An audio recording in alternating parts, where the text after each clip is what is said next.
2009 Deccan ಗೆಲ್ತದೆ. 2010 Chennai ಗೆಲ್ತದೆ.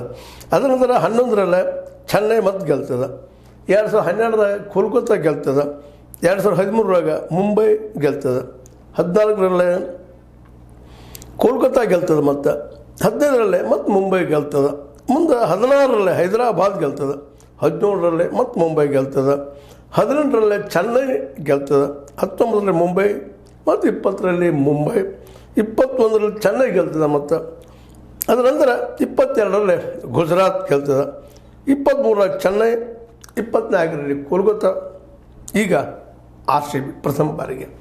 Kings ಗೆದ್ದಿದ್ರೆ ಅವರು ಪ್ರಥಮ ಬಾರಿಗೆ ಆಗ್ತಿದ್ರು. ಆದರೆ ಇವತ್ತು ಕಿಂಗ್ಸ್ ಆಗಲಿಲ್ಲ. ಪಂಜಾಬಿಗಳು ಇವತ್ತು ಕಿಂಗ್ಸ್ ಆಗಿ ಹೊರಹೊಮ್ಮಿದವರು RCB ಅವರು. ಅದಕ್ಕೆ ಹೇಳಿದ್ನಲ್ಲ, ಗೆದ್ದವರ ಇತಿಹಾಸ, ಸೋತವರ ಅದು ಒಂದು ಇತಿಹಾಸ ಇಲ್ಲ ಅಂತಲ್ಲ. ಸೋಲು ಗೆಲುವು ಇವು ಬದುಕಿನ ನಿರಂತರ ಒಂದು ಅಂಗಗಳು.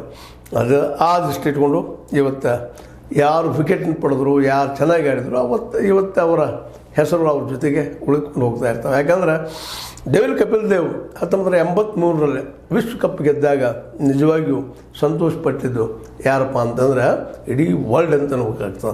ಯಾಕಂದ್ರೆ ಅವತ್ತಿನ ದೈತ್ಯ ಟೀಮ್ ಸಣ್ಣದಲ್ಲ, ವೆಸ್ಟ್ ಇಂಡೀಸ್. ಅದ್ರಲ್ಲಿ ಎಂತೆಂಥ ದಿಗ್ಗಜ ಆಟಗಾರರಿದ್ದರು. ಅದು ಕೇವಲ ಸಣ್ಣ ಮೊತ್ತದಲ್ಲಿ ಮುಗಿದಂಥದ್ದು. ಬಹಳ ನೆನಪಿಡುವಂಥ ವಿಷಯ. 83 ಆದಂಥ ಆ ಪಂದ್ಯದಲ್ಲೇ ವಿವಿಯನ್ ರಿಚರ್ಡ್ನಂಥ